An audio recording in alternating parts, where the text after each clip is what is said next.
안녕하십니까. 행복한 아침 이재용입니다. 안녕하세요. 장예인입니다. 오늘은 11월 19일 수요일이고요. 여전히 춥습니다.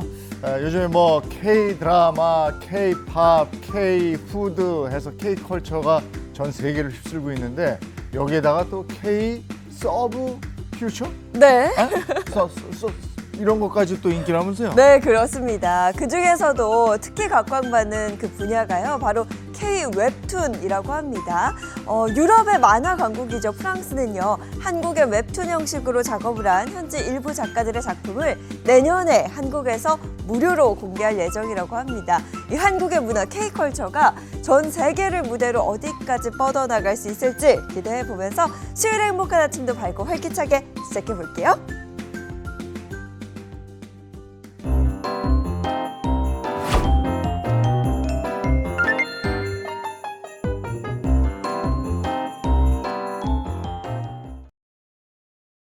수요일 아침에는 어떤 소식이 들어와 있을까요? 모닝픽부터 시작하겠습니다. 김성환 평론가와 함께하죠. 어서 오세요. 네, 안녕하세요. 네, 첫 번째 모닝픽 어떤 겁니까? 첫 번째 모닝픽, 성적 좋아도 불합격입니다. 네, 보통 성적이 좋으면 합격을 하는데 네. 좋아도 불합격이다. 이거 뭔가 큰 잘못을 했을 때 해당하는 게 아닌가 이런 생각이 좀 드는데요. 벌써부터 눈치를 다 채리신 것 같은데요. 네. 요즘 수험생하고 학부모들 살아도 사는 게 아니라는 얘기를 하죠. 왜냐하면 수능 성적표가 조만간 배부가 될 예정인데요. 그 성적에 따라서 천당과 지옥을 아마 오가야 될 것 같습니다. 그런데 이렇게 성적을 높게 받아도 이 요소가 빠지거나 이게 잘못되면 대학에서 불합격 처리될 수가 있다고 하는데요. 바로 학교폭력 이력입니다. 지난해 전국의 4년제 대학 134개 가운데 절반가량이 학교폭력 이력을 입시에 반영한 것으로 나타났습니다. 대학교에서 학교폭력 이력이 있다고 확인된 지원자는 397명이었는데요. 이 가운데 298명이 불합격 처리된 것으로 나타났습니다. 특히 수능 성적 중심의 정시에서 27명 가운데 26명이 떨어지면서 학폭 감점이 대학 합격의 당락을 좌우하는 결정적인 기준인 것으로 나타났습니다. 그러면 대학들이 어떤 기준으로 감점을 적용해요? 그러니까 학교 폭력 조치는 이게 9단계로 구분된다는 얘기는 어디서 들어보셨을 것 같아요. 1호에 해당하는 서면 사과부터 3호 학교 봉사까지는 해당 조치를 이행하면 학생부에 기록이 되지 않는다고 하거든요. 그러니까 이거는 크게 영향을 미치지 못하고요. 4호에 해당하는 사회 봉사와 5호인 특별교육과 심리치료는 졸업 후 2년 동안 기록이 남고요. 6호에서 8호에 해당하는 출석 정지, 학급 교체, 전학은 졸업 후 4년 동안 기록이 남고 마지막 단계인 9호 퇴학은 영구적으로 기록이 보존이 됩니다. 그러니까 일단 학생부에 기록이 남는다는 얘기는 대학 입시에 영향을 미칠 수 있다는 얘기로 볼 수 있잖아요. 그런데 그 가운데서도 특히 대학에서 주목해서 보는 점은 그러니까 9단계 가운데 4호부터 감점폭을 높이는 거라고 합니다.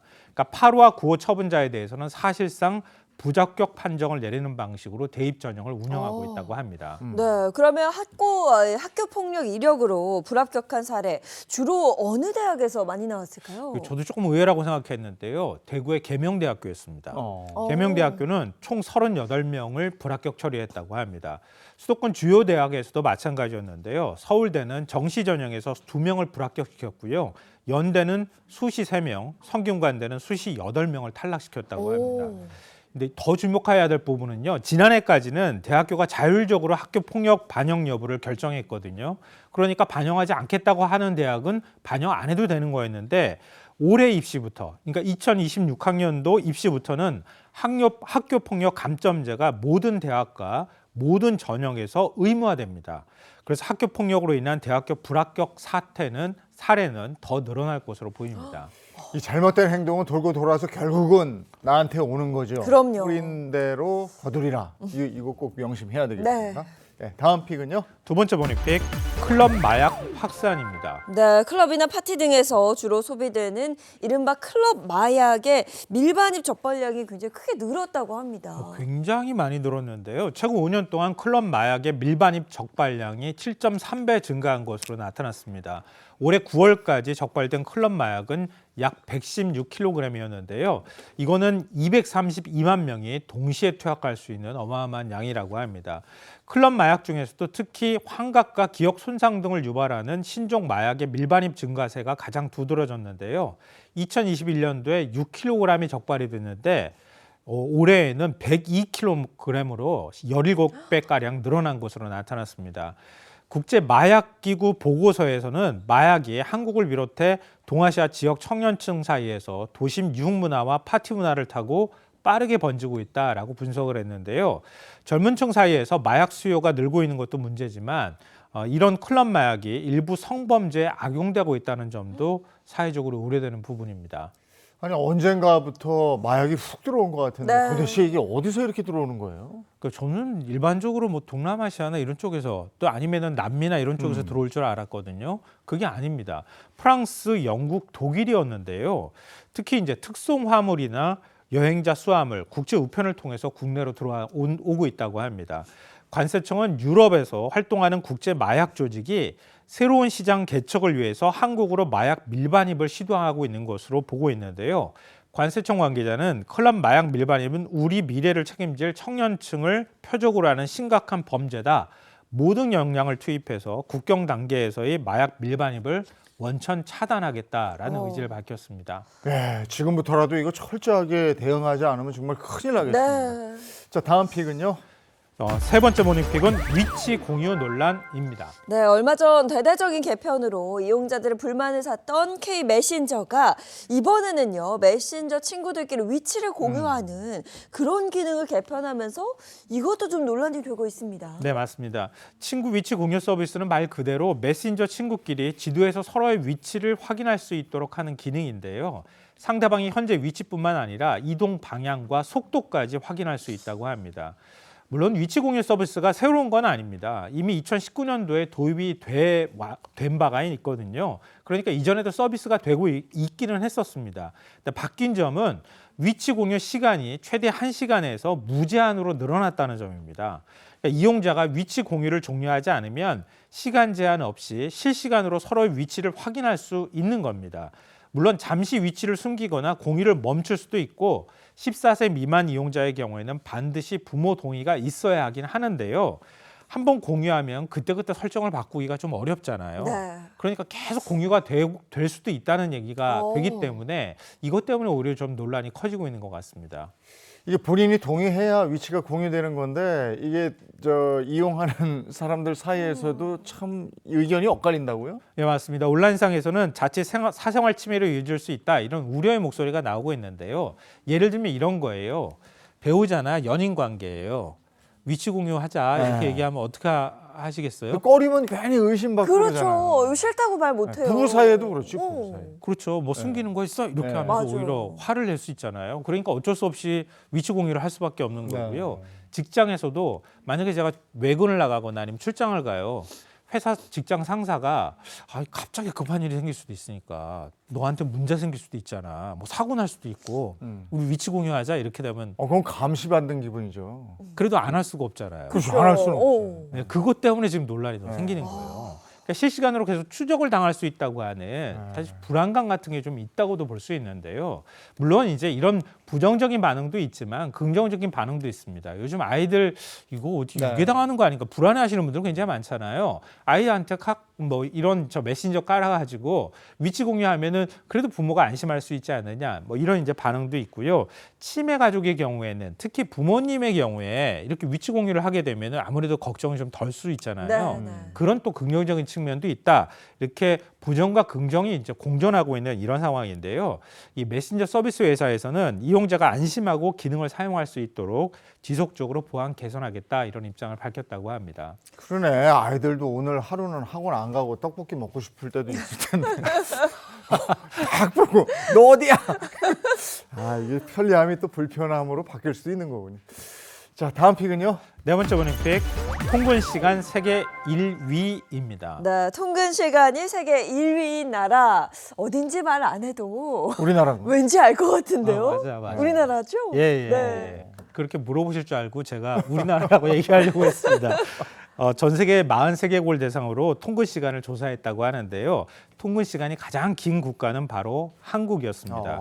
43개국 평균 통근 시간은 1시간 8분이었는데요. 한국의 통근 시간은 평균 1시간 48분으로 세계 평균보다 30분 이상 길었다고 합니다. 와. 다른 나라의 통근 시간을 좀 살펴보면요. 영국이 1시간 27분, 미국이 1시간 21분, 일본이 1시간 17분으로 상대적으로 좀 긴 편에 속했는데요. 통근 시간이 가장 짧은 나라는 모로코였다고 합니다. 통근 시간이 48분이었다고 예. 해요. 와. 우리가 왕복인 훨씬- 거죠, 그러니까 왕복. 예, 갔다 왔다. 그렇죠. 예. 평균으로, 네. 예, 맞습니다. 근데 이게 통근 시간이 이렇게 길면 건강에도 좀 문제가 생길 것 같은데. 그럴 수밖에 없어요. 이번 연구를 주도한 연구진은 통근 시간은 개인의 식사, 이동, 휴식 패턴에 영향을 미쳐서 건강과 직결된다 이렇게 분석을 했는데요. 실제 국내외에서 진행된 연구에서도 긴 통근 시간이 건강에 부정적인 영향을 미친다는 결과가 다수 보고되고 있습니다.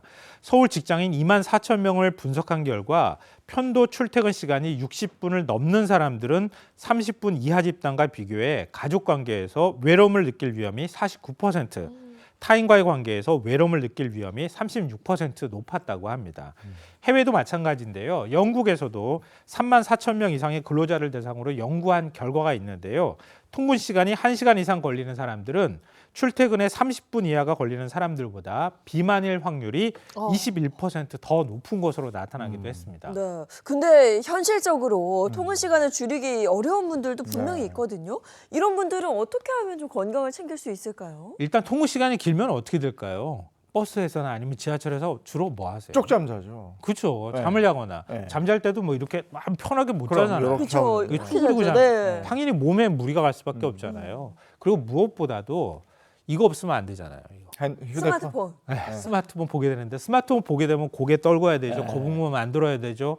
당연히 몸에 부담이 갈 수밖에 없는데요. 그래서 장시간 통근을 하는 사람들은 바른 자세를 유지해야 된다. 이렇게 조언을 합니다.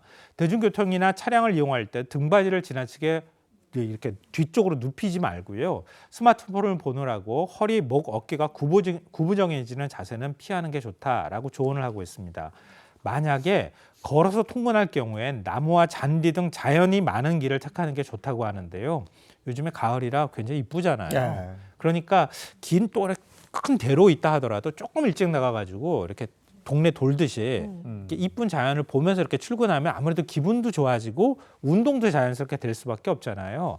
그러니까 스페인 글로벌 건강연구소에 따르면 매일 자연 환경을 지나 출퇴근한 사람들은 그렇지 않은 사람보다 스트레스 수준이 낮고 정서적으로 더 안정적이었다고 합니다. 네.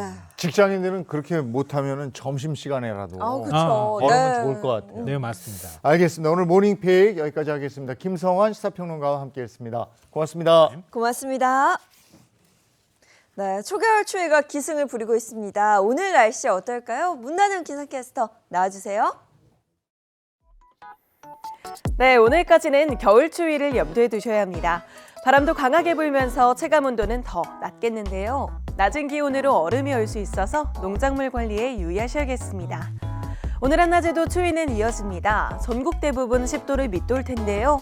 내일부터는 낮 기온이 올라 이맘때 기온 수준을 회복하겠습니다.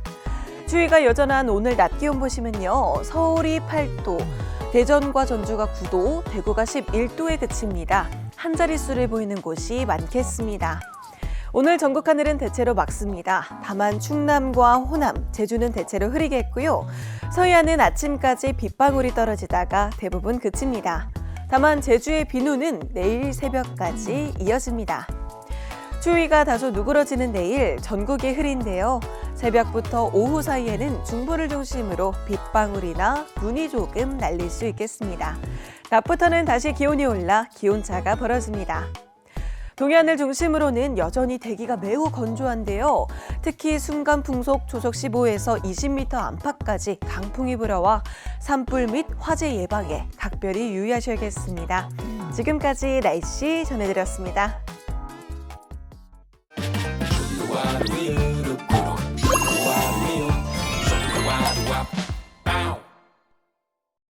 어제 오늘 참 날씨가 춥죠. 이렇게 갑자기 기온이 내려가고 이럴 때일수록 더더욱 건강에 신경 많이 쓰셔야죠. 네, 안 그래도 독감이 유행이라 면역 관리 많은 분들 신경 쓰실 텐데요. 이럴 때 잘 먹기만 해도 큰 도움이 된다고 합니다.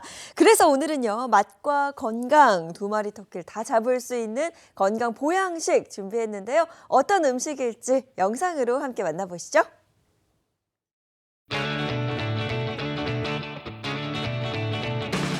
찌는 죽는 듯한 무더위에 건강을 위해 보양식을 찾는 사람들. 하지만 진짜 보양식이 필요한 계절은 겨울이라는 사실 알고 계신가요? 특히 기온이 뚝 떨어지는 11월부터는 우리 몸의 면역 기능이 약해져 각종 질환에 더욱 쉽게 노출되기 때문입니다. 메마른 겨울 풍경처럼 우리의 몸도 활력을 잃어가는 시기. 요즘 들어 부쩍 고민이 깊어졌다는 주부를 만나러 갔습니다. 네, 네, 안녕하세요. 행복한 아침에서 나왔는데요. 문 좀 열어주실 수 있나요? 네. 네. 안녕하세요. 먼 길 오시느라 고생 많으셨어요. 오늘의 주인공 양인순 씨입니다. 복잡한 도심을 벗어나 강화도에서 평화로운 전원 생활을 즐기고 있다는 인순 씨. 그런데 이 집에는 특별한 비밀이 있습니다. 안녕하세요. 저희는 4대가 함께 사는 집이고요. 저희는 1대입니다. 저는 2대입니다. 사진 속 젊은 부부가 이 집안의 3대고요. 너도 인사해. 제가 4대예요. 너무 귀엽죠? 돌배기 아기부터 20대 자녀 그리고 80대 부모님까지 4대가 함께 사는 집. 이렇게 가족들의 연령대가 다양하다 보니 인순 씨에게는 가장 큰 고민거리가 있다고 합니다. 뭐 드시고 싶으세요, 아버지? 일단 뭐 아무거나 해. 그래도 몸에 좋고 맛도 좋은 거 해야죠. 끼니마다 반복되는 메뉴 고민.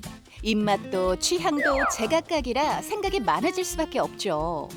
저희 엄마, 아버지, 저희 손주까지 요즘 겨울철이니까 몸에 좋고 면역도 좋은 거 음식을 뭐 할까 참 고민이에요.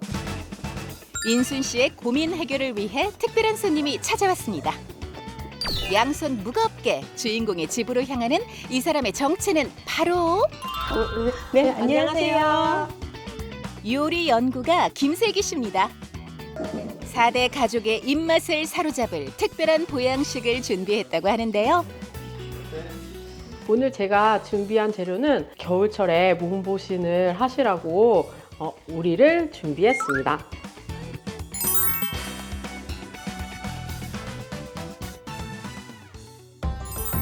동의보감에서도 몸을 보호하는 대표 식재료로 언급된 오리고기. 다른 육류보다 단백질과 비타민이 풍부해 맛과 영양을 동시에 잡을 수 있습니다. 오리고기는 겨울철에 아주 탁월한 식재료입니다. 불포화 지방산 함량이 약 70%에 달하는데요. 혈중 콜레스테롤 수치를 낮춰주고요. 혈액순환을 개선하는 데 도움을 줍니다. 추운 겨울에는 혈관이 수축하고 순환이 떨어지기 쉬운데요. 이를 완화시켜주는 효과가 있습니다. 추운 겨울 오리고기로 만들어 볼 오늘의 요리는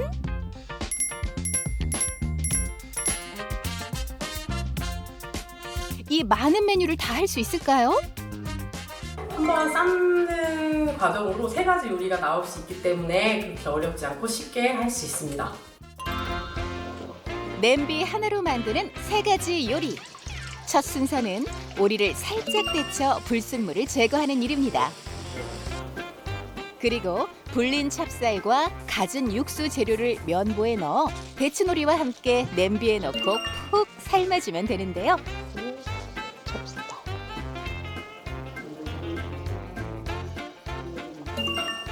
1시간만 기다리면 벌써 80% 완성! 야들야들 잘 익은 오리고기는 먹기 좋게 썰어내고 쌈장 대신 유자청이 들어간 간장 소스를 곁들이면 오리의 기름진 맛을 산뜻하게 잡아주는 오리 유자 수육 완성! 무가 오리랑 궁합이 되게 좋기도 하고 부드럽기 때문에 치아가 안 좋으신 어르신들이나 어린이들에게도 소화도 잘 되고 되게 좋은 음식입니다. 육수를 활용해 뚝딱 끓여낸 뜨끈한 오리 묵국이 2번째 메뉴. 3번째도 간단한데요. 남은 육수에 수육과 함께 삶은 찹쌀을 넣고 끓이다가 들깨가루를 풀어주면 이유식으로도 손색 없는 오리 들깨죽이 완성됩니다. 식당에서 먹던 단호박 오리찜도 간단하게 만들 수 있습니다. 바로 전자레인지를 활용하는 건데요. 살짝 익힌 단호박의 속을 파내고 다시 2, 3분만 돌려주세요. 기다리는 동안 야채와 훈제오리를 볶다 보면 눈 깜짝할 사이에 단호박찜도 완성! 와, 맛있게 익었죠? 이제 볶은 훈제오리를 단호박 위에 올리거나 싱싱한 제철 채소와 함께 곁들여주면 손님 접대용으로도 손색 없는 근사한 오리 요리가 완성됩니다. 참 쉽죠? 온 가족이 함께 즐기는 건강한 겨울 보양식. 오리 한 상의 맛은 어떨까요?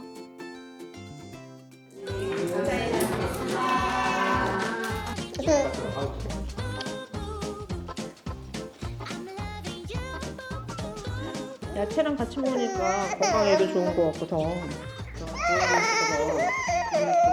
좋은데? 특히 오리 육수로 끓인 죽과 국은 이유식을 시작한 아기도 치아가 약한 할아버지도 대만족. 오리 한 마리를 가지고 이렇게 다양하게 해 먹을 수 있는 일석삼조네. 이렇게는 정말 충분히 집에서 해 먹을 수 있겠는데요? 비타민 B군이 풍부해서 피로회복과 신진대사에 도움을 주고요. 특히 겨울철처럼 활동량이 줄어드는 시기에 에너지 소모를 돕는 역할을 합니다. 그리고 중요한 점은 오리고기는 체질에 관계없이 남녀노소 누구나 먹기 좋은 고기입니다. 다른 육류에 비해서 소화가 잘 되고 지방이 몸에 쌓이지 않아서 어르신들이나 아이들에게도 아주 부담이 적습니다. 칼바람에 온몸이 움츠러드는 계절. 겨울 보양식 오리고기로 온 가족의 입맛과 건강을 함께 챙겨보세요. 사람이 추우면 움츠러들잖아요. 네. 이렇게 보양식으로 몸에 열을 좀 올리고 어깨 쫙 펴고 다니면 훨씬 좋죠. 너무 좋죠. 예, 어깨 쫙 펴고 갈 수 있는 여행지도 하나 여러분께 소개해 드리겠습니다. 여기에 가면 역사, 자연, 미래를 모두 만날 수 있는 그런 도시입니다. 바로 인천입니다. 네, 그렇습니다. 강화의 고인돌부터 영흥도의 겨울바다 그리고 송도의 미래도시까지 한 도시에서 정말 다양한 매력을 만나볼 수 있다고 합니다. 자, 지금 계절에 가장 예쁜 포인트들도 다 준비가 되어 있으니까요. 여행 코스 고민하시는 분들에겐 정말 딱일 것 같습니다. 인천의 반전 매력 속으로 함께 떠나보시죠. 인천 속으로 인! 수천 년의 시간이 남아있는 강화의 역사부터 섬과 바다로 이어지는 인천의 자연, 그리고 활기 가득한 미래도시의 풍경까지 이렇게 다양한 매력이 한 도시 안에 숨어 있다니 기대되지 않나요? 인천의 매력 속으로 인! 안녕하세요. 개그우먼 1234579 혜리입니다. 오늘은요, 딱 하루 만에 역사, 자연, 미래까지 한 번에 볼 수 있는 곳입니다. 이곳이 어디냐고요? 바로 인트더치아 인천입니다. 와! 가장 먼저 향한 곳은 수천 년의 흔적을 품은 강화입니다. 역사 속으로 인! 강화 고인돌 유적지예요. 여기가 바로 강화 고인돌 유적지 중에서도 가장 규모가 큰 강화 부근리 지성묘입니다. 청동기 시대에 만들어진 북방식 고인돌인데요. 저 위에 얹힌 상석 길이가 무려 7m가 넘는다고 해요.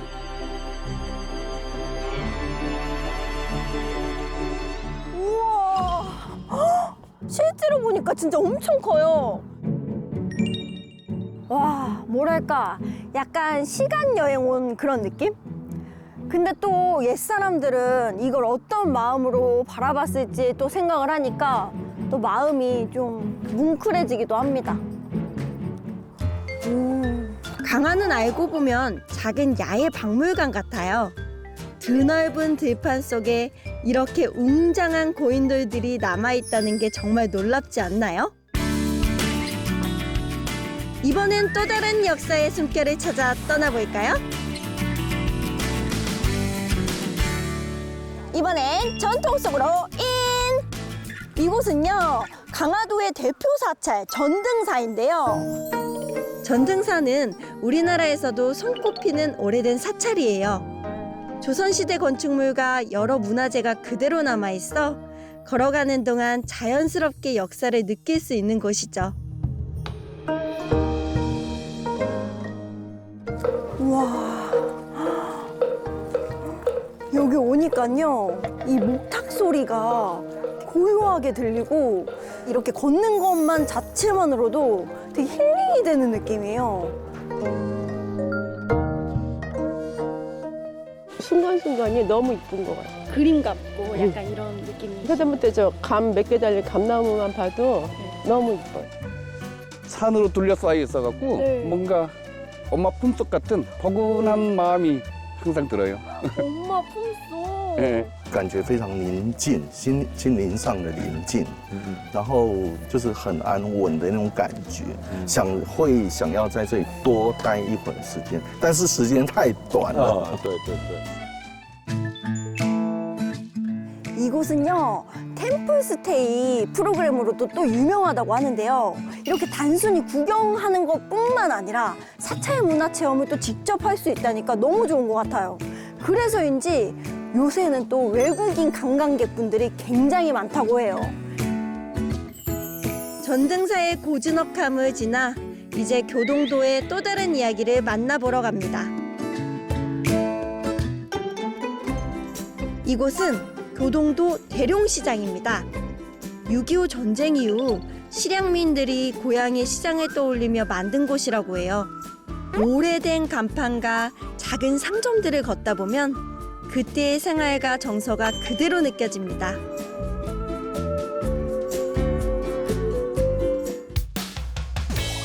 인천은 바다와 함께 살아가는 도시이자 무려 168개의 섬을 품은 섬의 도시입니다. 사람이 사는 섬도 있고 새들이 잠시 쉬어가는 무인도도 있어요. 오늘은 그중 하나, 겨울바다의 고요함이 머무는 영흥도로 향합니다. 이곳은요, 영흥도의 랜드마크 하늘고래 전망대입니다. 와, 공기가 일단 너무 맑고요, 마음이 탁 트이는 기분입니다. 너무 좋아요.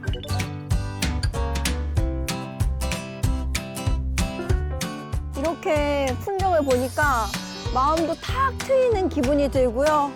와, 너무 좋다. 바람도 좋고 사람도 좋고 다 좋다. 인천은 바다와 함께 살아가는 섬의 도시예요. 선제도, 구럽도, 승봉도 등 트레킹 여행으로 유명한 섬들이 많습니다. 섬 여행을 통해 아름다운 자연 속에서 겨울을 느껴보는 건 어떨까요?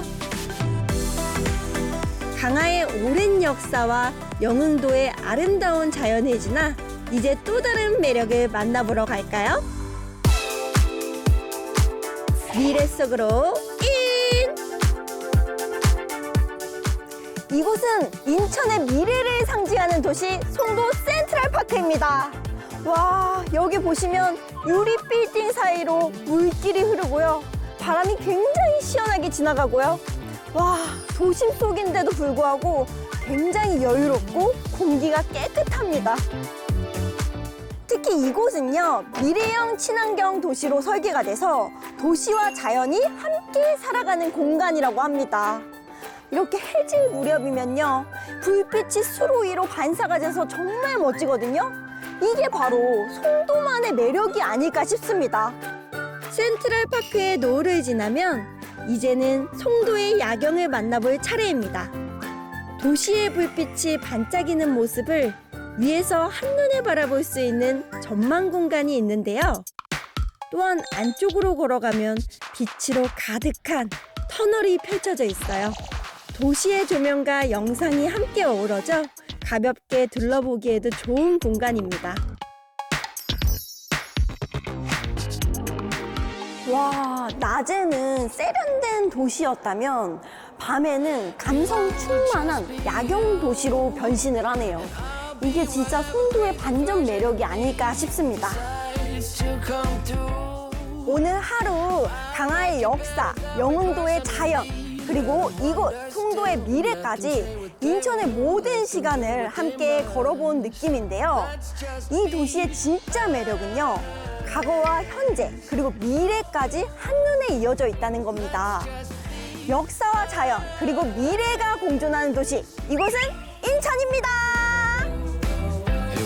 You can't fake, you can't make, recreate. It may be different, but baby, I like it that way.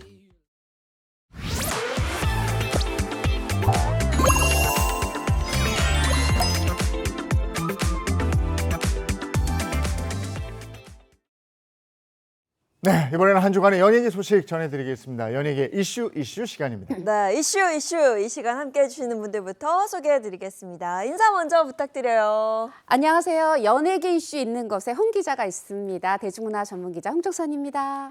네, 안녕하세요. 연예계 이슈를 가장 빠르고 정확하게 알려드리겠습니다. 최정아 기자입니다. 네, 지금부터 아주 눈이 번쩍 뜨이는 연예계 소식 저와 함께 하시죠. 연예계 덕후 박은영입니다. 네, 먼저 연예계 단신부터 시작하겠습니다. 업앤다운 주세요. 네, 11월의 셋째 주입니다. 이번 주 업앤다운은요, 업에는요 돌아온 미선 씨가 선정이 되었고요. 그리고 다운에는요 매니저의 배신이 선정되었습니다. 네, 그러면 가장 먼저 업 키워드죠. 돌아온 미선 씨 소식부터 좀 살펴볼까요? 키워드에 이미 힌트가 있죠. 돌아온 미선 씨. 지난해 말 건강 이상으로 방송 활동을 전면 중단했던 박미선 씨가 최근에 한 방송을 통해서 그 짧은 머리와 함께 돌아와서 화제를 모았습니다. 그 헤어스타일만큼이나 또 이 얼굴 보고 많은 분들이 반가워하셨죠. 지난해 말쯤에 이 종합 건강 검진인데 여기서 유방암 발견했고 다행히 초기라고 했죠. 그런데 이번에 또 우리가 몰랐던 충격적인 사실을 솔직하게 전했습니다. 열어보니까 림프에 전이까지 돼 있더라. 그래서 방사선 치료 16번, 항암 치료 13번 했다. 그리고 지금도 약물 치료 중이다. 암에는 완쾌란 없다. 또 이 말이 지금 굉장히 화제가 됐는데, 그러면서 시청자들의 지금 많은 응원을 받고 있습니다.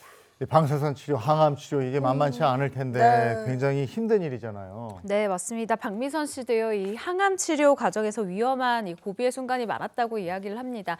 암세포만 죽이는 것이 아니라 좋은 세포들도 공격을 하기 때문이라고 이야기를 전하기도 했는데요. 목소리도 안 나오고 이 말초신경이 마비가 되면서 손발끝의 감각이 사라지거나 온몸에 두드러기가 오르고 또 살이 너덜너덜해질 정도로 수포가 온몸에 올라오는 그런 현상도 겪었다고 합니다. 특히 가장 위험한 순간이 있었는데요. 항암 치료 4회차에 폐렴으로 입원을 하는 이런 사건이 벌어진 거예요. 그럼에도 불구하고 박미선 씨 항암 치료를 무사히 받았다고 하고요. 어느 정도 너무나 다행히도 건강을 회복하는 단계다라고 얘기를 했는데요.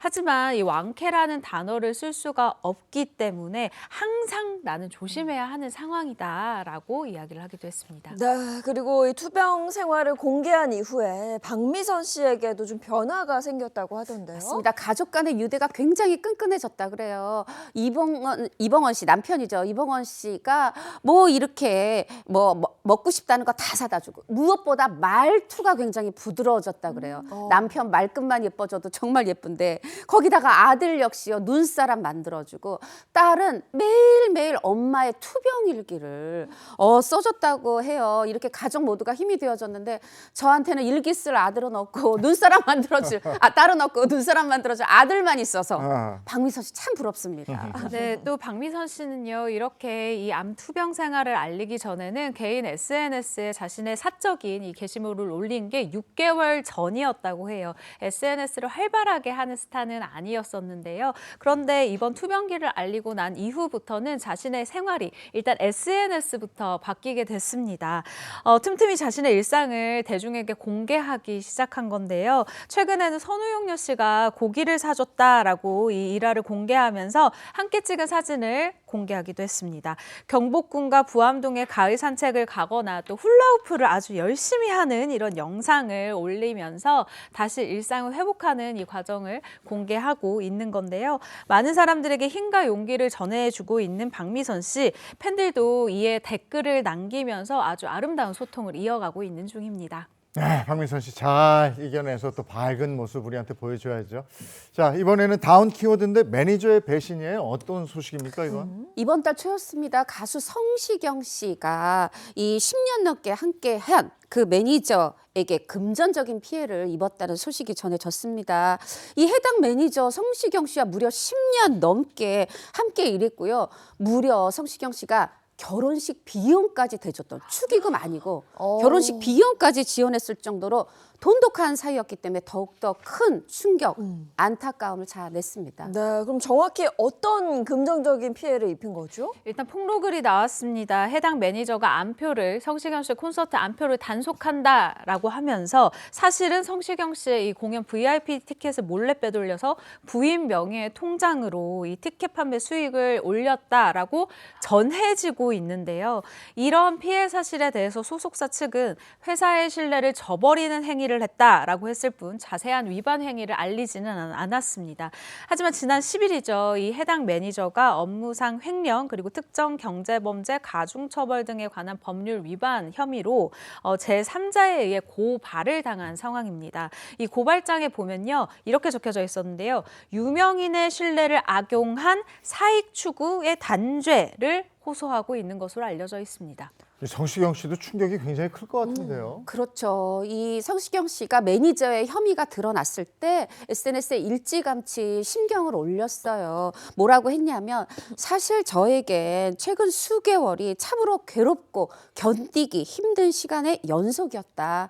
믿고 아끼고 가족처럼 생각했던 사람에게 믿음이 깨지는 일을 경험하는 건 이 나이 먹고도 쉬운 일이 아니었다. 이렇게 신경을 밝히면서 이렇게 꾸준히 올리던 개인 콘텐츠 업로드도 미루고 또 연말에 콘서트 예정돼 있는데 이거를 해야 될지 어때야 될지 모르겠습니다. 이렇게 고민하는 모습을 보이면서 정말 심경이 대단히 지금 힘들구나 이렇게 전해왔습니다. 네, 아니 이런 말만 들어도 얼마나 충격이 컸을까 싶은데 그러면 성시경 씨는 지금 활동을 다 중단한 상태인 거예요? 다행히도요. 성시경 씨 현재는 마음을 잘 추스르고 활동 의지에 대해서 나타내기도 했습니다. 이번 사건이 일어나기 전에 미리 스케줄이 잡혀 있었던 한 공연 무대가 있었는데요. 이 무대에 성시경 씨 오를 수 있을까라는 걱정이 사실은 있었던 게 맞아요. 그런데 성시경 씨가 이 무대에 딱 올라서 마이크를 잡고 얘기를 합니다. 저는 괜찮습니다. 이제 기쁜 마음으로 노래를 부르러 왔으니 다 함께 즐기고 노래를 감상해 주셨으면 좋겠습니다. 라고 현재 자신의 상태에 대해서 명확히 밝혔는데요.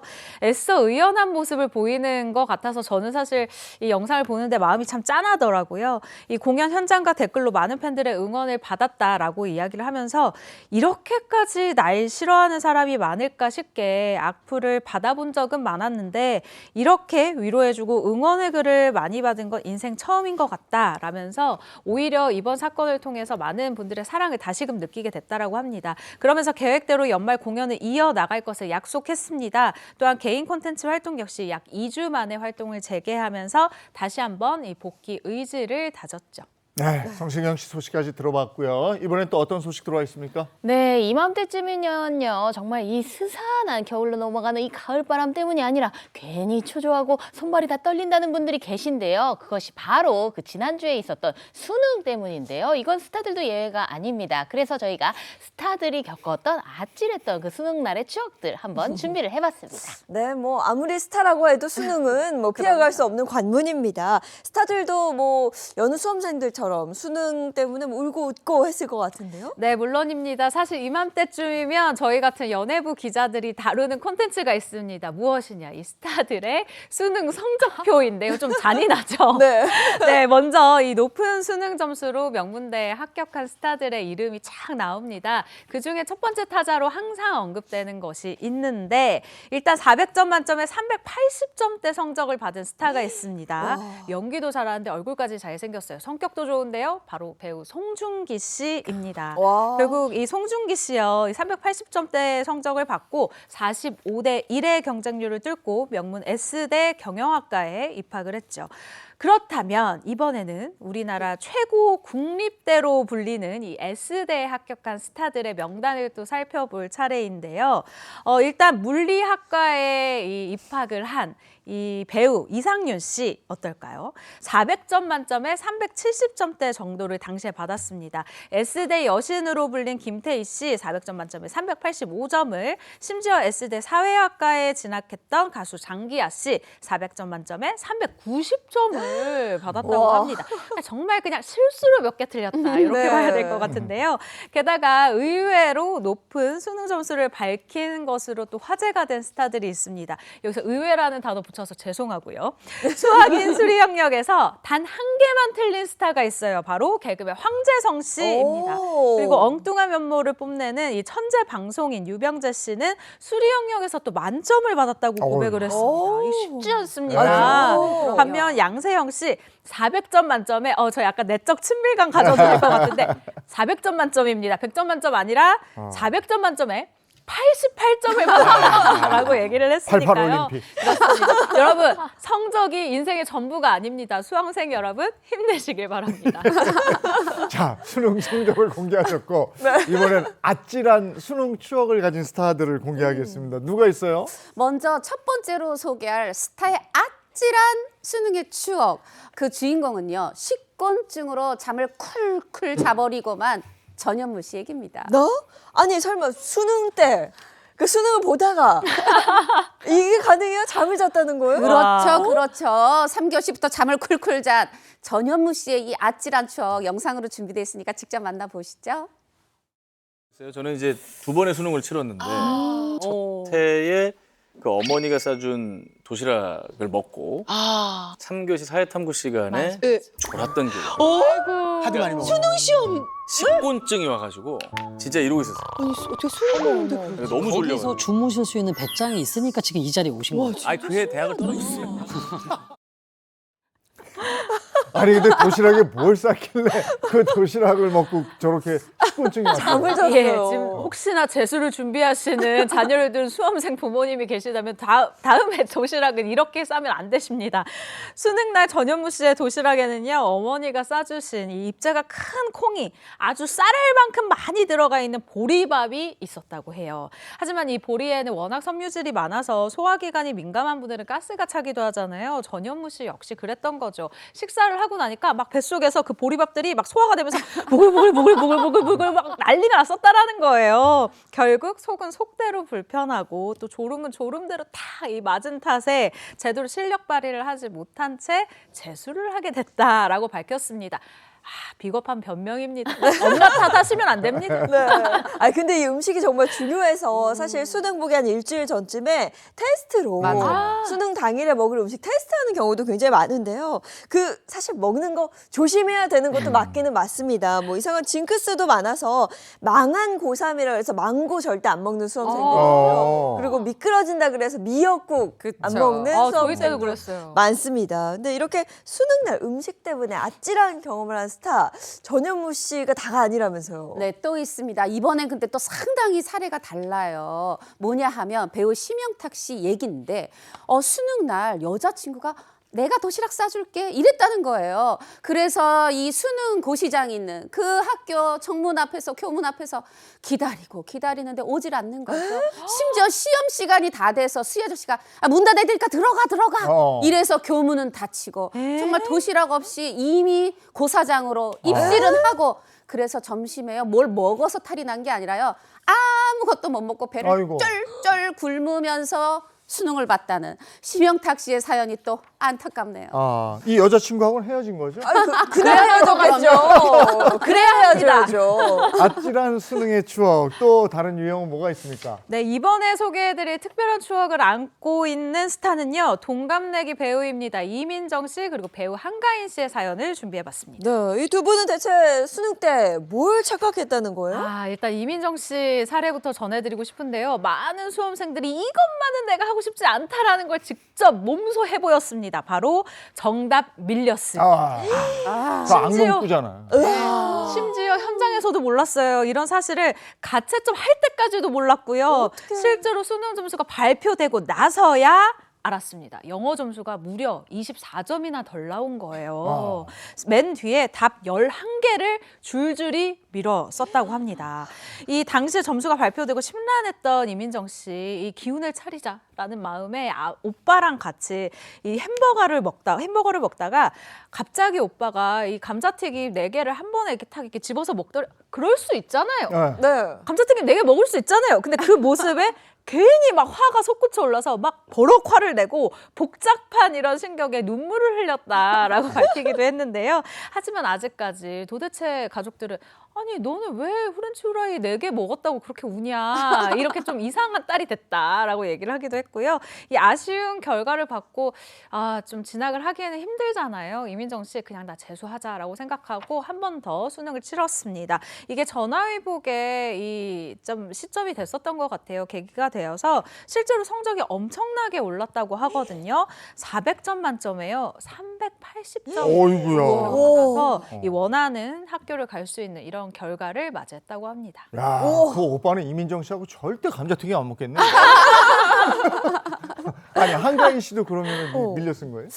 또 조금 달라요. 한가인 씨 착각의 대상이 좀 다른데 어떻게 다르냐. 학창 시절에 사실 우리 다 유명하죠. 그 골든벨에 나오고 세상에 학교에서 막 전교 1등, 그것도 이과에서 전교 1등 공부 진짜 잘했는데 그 수능 보는 날 어머 시험을 다 풀었는데도 시간이 남네. 그래서 수능 고사장에서 엎드려 있었대요. 엎드려서 뭘 상상했느냐. 어머 나 다 풀었어. 나 만점 나올 것 같아. 이러면서 상상의 나래를 즐겁게 폈는데 어머나 성적표를 받았는데 380점. 이거 너무 잘한 거죠. 잘했는데. 그런데도 어머나 만점 받을 줄 알았는데 겨우 380점. 실망을 했다는 또 이런 귀여운 일화를 공개한 적도 있습니다. 근데 이거 진짜 반칙 아닙니까? 이민정 씨, 한가인 씨 그러니까 400점 만점에 380점을 받았는데 금이 뭐야? 이것마저도 아쉬웠다. 이거 진짜 반칙입니다. 자, 바로 넘어가 보죠. 네, 그렇다면 또 아찔한 수능의 추억을 밝힌 세 번째 스타 누군지도 궁금해요. 마지막으로 이 스타분은요, 아주 수능날 심장이 그냥 붕 떨어질 만한 그런 추억을 가지고 계신 스타인데요. 바로 가수 김희철 씨의 이야기입니다. 근데 김희철 씨가 아니 수능날 이걸 못 봤다고 하는데 여러분들 혹시 짐작이 가시나요? 뭘 못 봤을까요? 고사- 시계를 잘 못 봤나? 고사장을 못 봤나? 고사장? 고사장을 내 고사장이 아닌 데를 헤매다가. 못 들어갔다는 시험 거요? 못 봤다. 정답입니다. 바로 수능을 못 봤다고 하네요. 와, 아예 수능을 못 봤어요. 그 이유가 뭐예요, 대체? 김희철 씨가요. 고등학교 때 원래 이제 그 기계공업 고등학교를 다녔거든요. 그래서 수능 볼 생각이 없었대요. 그래서 고3 때 이 기계공업 고등학교 학생들이 이 공장으로 견학을 이게 실습 같은 거 나가잖아요. 거기를 나갔는데 먼저 그 기계공고 나와서 직장 다니는 선배들이 아니야 그러지 말고 그래도 수능 한번 봐봐 이렇게 권유를 하시더라는 거죠. 이 선배 말을 또 찰떡같이 잘 들은 이 착한 김희철 학생 수능 지원했고 그리고 딱 이제 시험을 보러 갔어요. 고시장으로 갔는데 학교에 도착했더니 아무도 없네. 내가 너무 일찍 왔구나. 너무 일찍 와서 아무도 없네 했는데 우리 이재용 MC 말씀하신 것처럼 고사장을 잘못 찾아가서 아무도 없는. 그래서 결국 이 어이없는 실수로 아예 수능을 치르지도 못한. 그러나 또 이게 전화위복이죠, 이게. 결국은 그래서 연예계 데뷔해서 지금 인생의 황금기가 지금 이게 몇십 년째예요.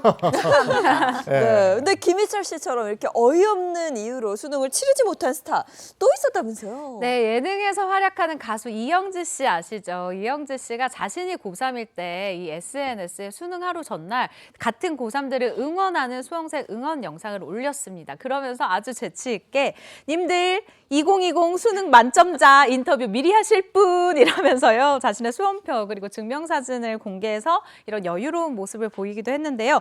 정작 여러분 당일이 되자 김희철 씨보다 지금 더 황당한 이유로 수능을 아예 보지를 못했다고 합니다. 아예 보지를 못했어요? 왜 그랬을까요? 네, 이 이영지 씨가요, 이 공개한 휴대폰 알람이 있는데요. 이 화면을 보면 오전 6시 45분부터 7시 30분까지 수차례 알람이 설정되어 있었지만 일어나지 못한 것으로 되어 있습니다. 대신 이영지 씨, 수험생들이 그동안 흘린 땀방울이 빛을 볼 차례라면서 격려에 나서서 거침없는 MG의 모습을 보여주기도 했는데, 저 진짜 전설로만 번만 내려오던 늦잠 자서 수능 치지 못한 스타가 여기 있었습니다. 아이고, 저도 요번에 저 수능의 국어 문제 한번 봤거든요. 네. 국어 지문을 보면서 제가 그래도 명색이 아나운서인데 도통 뭔지를 모르겠더라고요. 이걸 푼단 말이야. 예? 그게 무슨 과학인지 국어인지. 맞아요. 그 학교에서 그거 가르쳐주지도 않을 텐데. 네. 그 학원 가서 배울 수밖에 없는 거 아니에요? 그렇죠. 할 말 정말 많은데 다음 진도 나가겠습니다. 자, 이게 저 수능은 인생의 과정이지 전부가 아니라는 그럼요. 거. 네. 힘내십시오. 자, 이번에 또 어떤 소식 전해주실 겁니까? 소식을 전하기 전에 제 인생의 모토를 말씀드리면요. 저는 인생은 한방이라는 모토를 가지고 또 살고 있는데 많은 분들이 또 공감을 하실 겁니다. 그런데요, 이 인생의 한방이란 모토를 아주 제대로 실천한 가수분이 있다고 하는데요. 글쎄, 인생은 한방, 단 한 곡으로 기억되고 있는 전설의 가수죠. 바로 아싸 호랑나비 요 한 마리가 누군지 아시겠죠? 김은국 씨의 이야기인데요. 글쎄, 과학 시간도 아닌데 과학 시간보다도 더 호랑나비의 존재를 알려준 김은국 씨 이야기 한번 준비를 해봤습니다. 네. 뭐 아싸 호랑나비 이 노래 모르는 사람 다 없잖아요. 근데 이 노래가 나온 지가 벌써 30년이 넘었다고 합니다. 그렇습니다. 정확히 김은국 씨가 이 노래를 발표한 건 1989년입니다. 그럼 40년 아닌데? 라고 생각하시는 분들 많을 텐데요. 그럼에도 불구하고 여러분, 이 노래는 40년 된 노래가 맞습니다. 왜냐면요, 이 노래 1985년도에 이동기라는 가수가 먼저 발표한 노래인데요. 반응이 그때는 그냥 그랬던 거예요. 그래서 이 노래가 2년 뒤에 또 다른 가수에게 건너갔습니다. 그러면서 이 중고의 노래가 되게 됐는데, 그러고 나서 또 한 2년 정도가 흘러서 무명 가수 김은국 씨가 세 번째로 이 노래를 부르게 됐다라는 거예요. 그러면서 이 곡의 운명이 바뀌고 가수의 운명도 함께 바뀌게 됩니다. 원곡과 달리 김흥국표 이 호랑나비는 어떻게 바뀌었을까요? 원곡을 준비해봤거든요. 비교해서 들어보시죠. 호랑나비 한 마리가 꽃밭에 앉았는데 도대체 한 사람도 비슷한 듯 또 다른 느낌이 매력이 있어요. 쪽이 기네 이거는. 그죠? 이런 느낌. 네, 이 노래를 들어보니까 어떠세요? 비교가 확 되죠. 우리 MC분이 얘기를 해주신 것처럼 뒤를 이렇게 딱 당기는 네, 그렇다. 약간 이런 식으로 밴딩을 하는 이런 느낌인데요. 김은국 씨는 원곡보다 박자감을 살려서 녹음을 하게 됐고요. 특히 방송 무대에 설 때는 이 원래는 없었던, 원곡에는 없었던 아싸 뭐 이렇게 춤도 같이 춰가면서 최대한 흥이 나고 임팩트 있는 무대로 확 바꿨다고 합니다. 지금 들어보니까 진짜 이정환 선수 얘기한 것처럼 뒤가 짧아요. 그렇죠? 그러니까 노래가 임자를 만난 건데 네. 거기에다가 이렇게 쓰러질 때 쓰러지지 않는 호랑나비 춤이 또 압권이었는데 그쵸. 네. 근데 이 노래가 아예 무대에 서지 못할 뻔한 노래라면서요? 맞습니다. 이 노래가요, 심의를 통과하지 못해서 무대에 설 수 없었던, 우리가 들을 수 없었던 김은국표 호랑나비인데 지금 막 가사 생각해 보세요. 어디가 도대체 심의에 걸리지? 바로 아싸입니다. 아싸 호랑. 아싸 때문에 그 당시에는 이게 이유입니다. 그 시대상을 보여주죠. 요것 때문에 심의가 통과되지 않았는데 이때 너무나 감사하게 마치 금도끼 주는 산신령처럼 김은국 씨에게 은인 한 분이 등장을 합니다. 무명 가수 김흥국을 살린 전설의 인생곡이 되게 한 그분 누구, 도대체 무슨 일이 있었던 건지 영상으로 준비돼 있거든요. 김은국 씨에게 직접 들어보시죠. 우리 돌아가신 어머니가 야, 네 노래는 언제 나오냐? 네 노래 한번 나오면 이게 난리가 날 텐데. 이게 뭐 심의가 안 나온 것도 아니고 노래가 안 나오니까. 근데 이제 강가에 돌면 강석영이 야, 들어봐라. 일요일날 녹음 방송에 나가는데 그래 우리 어머니랑 그거 듣고 얼마나 많이 울었는지 몰라요. 야, 드디어 방송 탔단 말이야. 그러더니 그게 이제 일요일날인데 월요일날 이제 KM 그 방송 뭐 PD 작가들이 이제 출근하면서 들었나 봐요. 야, 한 달에 아무것도 없다가 연락이 엄청나게 오는데 야, 그때 내가 이거 너무 많이 아침에 길어지면 안 되는데 또 잔윤쇼에서 있잖아요. 네네. 최고 잘 나간 거기도 나갔어요. 잔윤쇼에서 연락이 왔어요. 김은국 씨. 아, 그러니까 당시 진행자였던 강석 씨가 심의가 다소 느슨한 일요일 방송에서 호랑나비를 그냥 들어보려고 그 후로 정말 막 엄청난 반향을 불러일으켰던 거네요. 근데 당시 김은국 씨가 불렀던 호랑나비 반응이 어느 정도였을까요? 야, 정말 어마어마했습니다. 그 당시에 무명 가수였던 김은국 씨가요. 글쎄 그 당대 최고의 가수였던 박남정 씨, 김한선 씨를 제치고 10대 가수상 거기다가 골든 디스크까지 수상을 했고요. 그 당시에 그냥 호랑나비 인기로 그냥 아싸 이게 최고의 유행어로 떠오르면서 글쎄 김은국 씨 주연의 아싸 호랑나비라는 영화까지 개봉을 했습니다. 네, 인기는 여기서 그치지가 않죠. 이 인기에 힘입어서 그냥 예능까지 진출을 했는데 예능 나가서 사람이 너무 웃기니까 그냥 모든 말이 다 유행어가 됐어요. 아, 응해요. 와, 나의 실수. 아, 이게 너무 웃겨버리니까 그 당시에 희극인의 전설이 있습니다. 우리 구봉서 씨 그리고 구봉서 선배님, 배상윤 선배님이 김은국 씨를 이렇게 불렀어요. 네. 불러가지고 야, 너는 왜 가수가 노래는 안 하고 개그를 하냐 이러면서 혼을 내셨다고 합니다. 이 호랑나비 한 곡으로 글쎄 스타로 발돋움을 하고 집안의 모든 빚까지 다 갚았다. 이야기가 있습니다.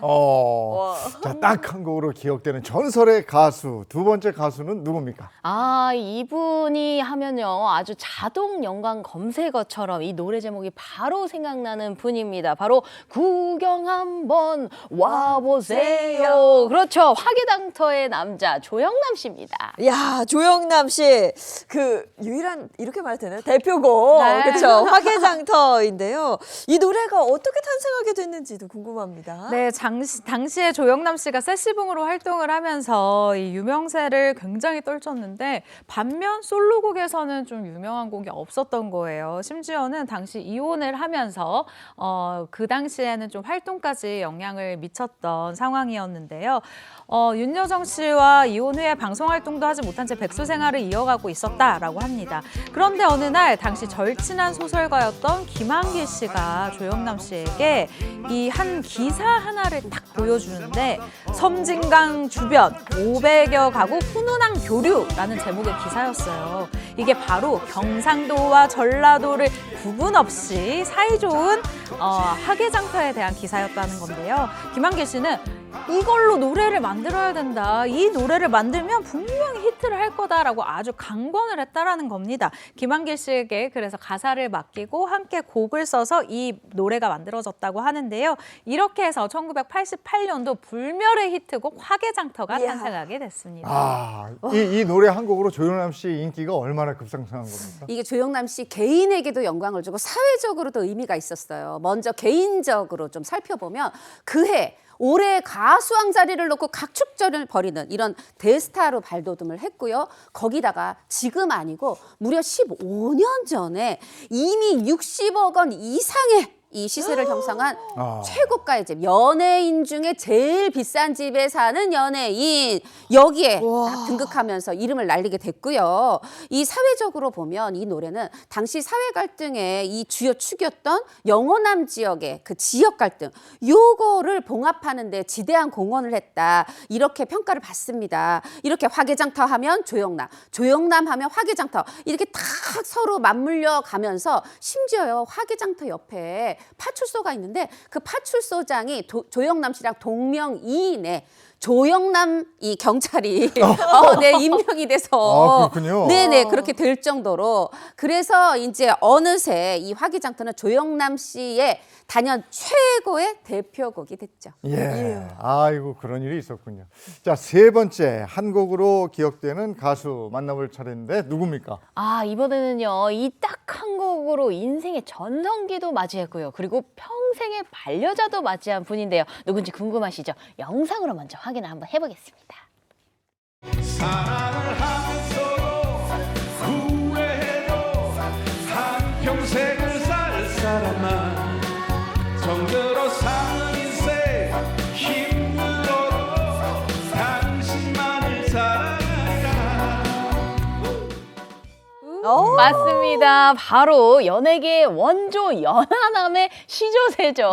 이모성 씨 이야기 준비해봤습니다. 아, 사는 게 뭔지 뭐 워낙 유명한 노래죠. 당시 이 노래 한 곡으로 모든 차트를 뭐 석권했다면서요. 맞습니다. 이때가 1993년이었어요. 93년에 이 사는 게 뭔지가 딱 나오는데 그때 완전 또 히트했던 게 김수희 씨의 애모였거든요. 그대 앞에만 서면. 근데 이걸 제치고 완전히 라디오, 뭐 텔레비전 이런 데서 뿐만이 아닙니다. 옛날에는 레코드 가게에서 그때 히트곡을 틀었거든요.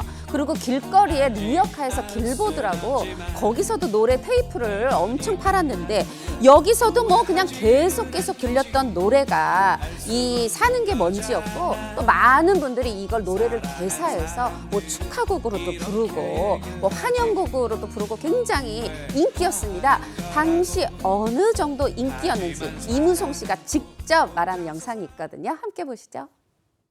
그 길보드의 황제라고 불릴 정도로 길거리에서 그 불법 복제 음반이 많이 됐는데 나중에 그 무슨 마그네틱 회사의 직원분하고 어떻게 앉아서 술을 먹게 됐는데 그 얘기를 고백을 해주시더라고요. 그 당시에 자기 회사에서 공테이프를 100만 개씩 2번 나갔다. 그러면 그냥 그것만 봐도 CD였으면. 네, 그게 200만 장이고 거기다가 어느 날 전화가 왔어요. 어떤 분한테 여보세요? 그랬더니 제가 그 불법 복제 음반 협회 회장인데요. 그쪽에 종사하는 식구들이 진짜 많게는 몇만 명도 되는데 이무송 씨 사는 게 문제 때문에 다 먹고 삽니다. 그래서 그러면 같이 나눠 먹고 살아야죠. 정말 고맙다고 그러면서 그런 전화도 한번 받으셨는데 그런 사실은 그게 이제 정판으로 나왔다면 노사연 씨 지금 뭐 노래 안 해도 되죠. 뭐 일어서 서 있지 않고 계속 누워만 있어도 되는데. 그런데 이 노래를 이무송 씨가 직접 작사 작곡했다면서요? 맞습니다. 사실 이 가사가 좀 심오하기 때문에 30대 중반의 나이에 썼다고라고 놀라시는 분들이 많으실 것 같은데요. 이 이무송 씨가 이 노래를 만들게 된 개인적인 특별한 사연이 있었습니다. 이무송 씨가 미국 이민가정 출신입니다. 부모님이 미국에서 편의점을 운영했는데 어느 날요, 이 주말 오후 한 흑인이 얼굴이 만신창이가 된 채 편의점에 갑자기 뛰어 들어오는 거예요. 그 흑인을 향해서 어떤 차 한 대에서 내린 남성이요, 이 흑인을 향해 총을 발사를 했다고 합니다. 그렇게 어린 나이에 유명을 달리한 사람을 보면서 이 이무송 씨 인생의 허무함을 느껴서 사는 게 뭔지라는 가사를 단 5분 만에 만들어냈다고 하거든요. 하지만 낯선 타지에서 겪은 이 충격적인 경험이 이무송 씨로 하여금 세상을 보는 눈을 다시 한번 좀 새롭게, 좀 더 크게 열어줬다라고 하고 그 결과 자신의 유일한 대표곡이 되는 사는 게 뭔지라는 이 노래를 만들게 됐으니까요. 정말 노래 가사처럼 알 수 없는 거잖아, 이게 딱 들어맞는 것 같습니다. 네. 근데 그러고 보니까 최근 이무송 씨의 소식이 좀 뜸한 것 같은데 뭐 노사연 씨와는 계속 잘 지내시는 거 맞죠? 노사연 씨의 말을 전해드릴게요. 노사연 씨 이 말씀이 이무송 씨 입에서 조론이라는 말이 나올 정도로 두 분의 이 두 사람의 관계가 악화된 때도 있었다 그래요. 근데 이 두 사람이 건강이 좋지 않았고 그 인생의 위기를 함께 넘으면서 좀 이제 다시 돈독해졌다고 하는데 노사연 씨는 뇌혈관이 안면신경을 눌러서 수술을 했고 이무송 씨도 건강 때문에 10kg 정도를 감량하고 이런 어떻게 보면 위기 속에서 사랑을 회복한 그런 경우라고 할 수 있겠는데 이 두 분 사실 이제 제가 볼 때요, 이 여전히 싸워요. 그것도 좀 보이지만 그래도 굉장히 돈독해 보이거든요. 노사연 씨 만남, 이무송 씨 사는 게 뭔지 이 노래를 뛰어넘지는 못하도록 버금갈 이 대표곡으로 좋은 음악으로 다시 돌아와 주실 거죠? 네. 자, 이번에 네 번째 가수 만나봅니다. 불멸의 한 곡 누굽니까? 정말 이 쓸쓸한 가을에 어울리는 최고의 발라드를 남긴 분입니다. 정말 이 목소리를 들으면 아실 텐데요. 목소리부터 먼저 들어보시죠. 정말 다들 하셨죠. 명곡이죠. 맞습니다, 맞습니다. 바로 이승환 씨, 뭐 변진섭 씨, 김조한 씨, 이은미 씨, 정말 노래 기가 막히게 부른다 하는 후배 가수들이 저마다 리메이크를 했던 발라드의 명곡입니다. 세월이 가면을 부른 가수 최호섭 씨. 이 노래를 들으면 그 시대의 어떤 얼굴들이 이렇게 가요. 세월이 가면 정말 많은 분들의 사랑을 받는 노래죠. 네, 맞습니다. 특히 이 10여 년 전에 정말 인기 드라마 OST로 쓰이면서 이 기존 세대, 이 노래를 알고 있던 분들한테는 공감을, 그리고 새로운 어린 세대에게는 와, 이렇게 좋은 곡이 있었어 라고 뭔가 놀라움을 안기기도 한 노래인데요. 당시에는 이 라디오에서 인기가 굉장히 대단했다고 해요. 전국 DJ 연합회 차트에서 7주 연속 1위를 했습니다. 그리고 전국 DJ 친목회 차트에서도 8주간 1위를 달리기도 한 노래인데요.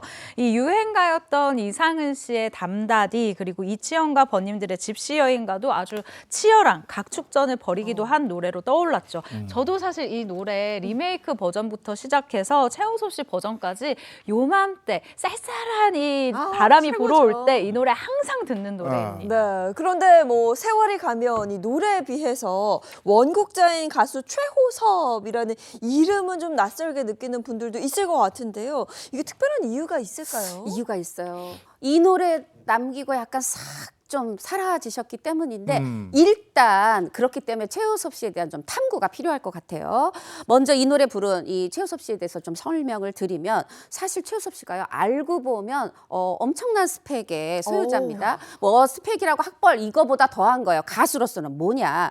여러분 국민적 인기를 끌었던 만화 영화 이거 주제가 딱 들으면 아실 거예요. 달려라 달려 로봇이야. 알죠. 나라라 나라 로봇 태권브이 이 노래. 그렇죠. 저도 이 노래 끝까지 지금도 부를 수 있는데 이 주제가 요거를 불렀던 초등학생 소년이 바로 최우섭 씨였습니다. 그래요? 진짜요? 여기서 놀람이 끝이 아니에요. 와. 이 주제가를 또 작곡한 분이 누구냐? 최우섭 씨의 아버님, 작곡가 최창건 씨. 또 와가 남았습니다. 그런데 이 최우섭 씨의 또 형과 동생이 있는데 형은 작사가, 동생은 작곡가. 말하자면 아빠도 작곡가, 형 작사가, 동생 작곡가. 네, 맞습니다. 최우섭 씨 가수 음악가 집안입니다. 그런데 그렇게 해서 바로 이 최우섭 씨의 첫 번째 노래 일법의 1집 데뷔 앨범 1집의 타이틀곡 이 세월이 가면도 형과 동생이 작사 작곡해서 만들어줬던 그런 특별한 노래였던 거예요. 네, 하지만 이 세월이 가면이라는 하나의 히트곡을 남기고 사라진 최우섭 씨. 말 그대로 사라지게 됐는데요. 성대에 갑자기 이상이 생겼기 때문이었습니다. 수많은 병원을 다녔지만 결국 원인을 찾지 못했고 수술도 약도 써보지도 못한 채 치료를 포기하게 됐다고 해요. 이렇게 반강제적으로 의도치 않게 가수 활동을 접게 된 탓에 우리에게는 최호섭이라는 세 글자가 낯설게 다가오는 분들도 있는데요. 이후 뮤지컬 배우로 활동을 하다가 4년 전에 다시 앨범을 발표했습니다. 활동을 재개한 최우섭 씨, 세월이 가면을 뛰어넘는 또 다른 명곡을 만들어주시기를 저도 정말 응원하도록 하겠습니다. 저런 그야말로 불멸의 곡들은 그 시대로 다시 돌아가게 만들고 맞아요. 그때 같이 있었던 사람들을 생각나게 하고 막 그런 느낌들이 있어요. 그렇죠. 흔히들 이렇게 얘기하거든요. 가수는 노래 한 곡만 뜨면 평생 먹고 산다. 근데 저는 그게 가수하기 쉬워. 한 곡만 뜨면 아주 평생 잘 살아 이런 뜻이 아니라 노래가 우리에게 지니는 힘을 보여주는 것 같아요. 그쵸. 그 사회상도 뭐 보여주지만 그거보다 왜 지금 그 노래가 그 사람의 대표곡이 되고 수십 년이 돼도 우리 마음속에 남았을까. 그만큼 그 시대에 많은 분들의 심금을 울리고 위로를 줬던 거고요. 그 명곡이 된 거는 보면은 다 계속 후배 가수들이 리메이크를 합니다. 그렇죠. 그래서 지나간 노래가 아니라 지금 오늘의 노래라고 할 수 있겠습니다. 네. 딱 한 곡으로 기억되는 전설의 가수까지 만나봤습니다. 고맙습니다. 고맙습니다. 네, 이어서 날씨 알아보겠습니다. 문단영 기상캐스터 나와주세요. 네, 오늘 아침에도 영하권 추위에 몸이 움츠러듭니다.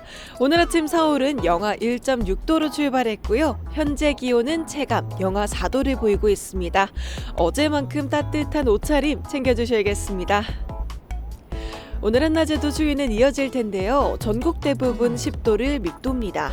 내일부터는 낮 기온이 올라서 이맘때 기온을 회복하겠습니다. 추위가 여전한 오늘 낮 기온 보시면요. 서울이 8도, 대전과 전주가 9도, 대구가 11도까지 오르면서 전국 대부분 한 자릿수를 보이는 곳이 많겠습니다. 오늘 전국 하늘은 대체로 맑습니다. 다만 충남과 호남, 제주를 중심으로는 흐린데요. 오늘 아침까지 서해안을 중심으로는 빗방울이 떨어지다가 그치겠습니다. 다만 제주는 내일 새벽까지 이어집니다. 추위가 다소 누그러지는 내일 전국이 흐린데요. 특히 중부를 중심으로는 새벽부터 오후 사이에 빗방울이 떨어지거나 눈으로 바뀌어 눈날림이 있는 곳도 있겠습니다. 낮부터는 다시 기온이 올라서 낮과 밤의 기온차가 크게 벌어집니다. 동해안을 중심으로는 여전히 대기가 매우 건조한데요. 특히 바람도 강하게 불어서 산불 및 화재 예방에 각별히 유의하셔야겠습니다. 지금까지 날씨 전해드렸습니다. 기온이 영하로 떨어지니까 차 밖에 세우는 거는 배터리가 나가는 경우도 있어요. 맞아요. 점검 잘 하셔야 돼요. 오늘도 영하권의 강추위가 이어지니까 출퇴근길 특히 차량 이용하시는 분들은 잘 확인을 하셔야겠습니다. 좋은 하루 보내시고요. 저희는 내일 아침 7시 30분에 돌아올게요. 행복한 아침, 행복한 하루 되십시오. 고맙습니다. 고맙습니다.